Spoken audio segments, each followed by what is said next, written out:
Saan tutungo ang mga habang patalikod naghihingalo? Ang lapis na ginamit sa kwento nating naudlot. Bawat buklat ng aklat binabalikan, mga liham na ang laman, ligayang dala.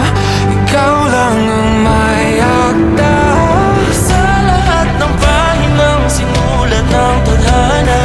Ikaw at ikaw pa rin ang yugtong paulit-ulit kong babalik-balikan. Sigaw ay ikaw pa rin.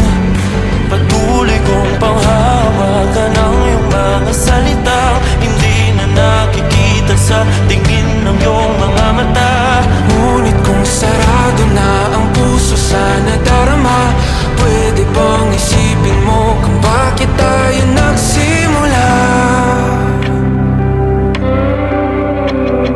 Ating katotohanan ay naging isang nobelang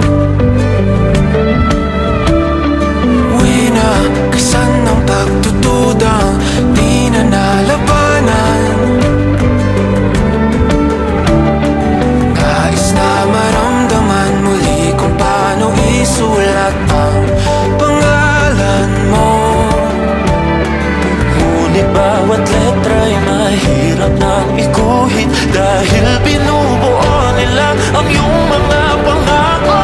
Sa lahat ng pahinang sinulat ng tadhana, ikaw at ikaw pa rin ang yugtong paulit-ulit kong babalik-balikan. Sigaw ay ikaw pa rin. Patuloy kong panghahawakan ang iyong mga salita, di na nakikita sa tingin ng iyong mga mata. Ngunit kung sarado na ang puso sa nadarama, pwede bang isipin mo kung bakit tayo nagsimula? Na di matuklasan, babalik ikaw pa rin ang mga matang nakatanaw sa umpisa ng yugto. Sigaw ay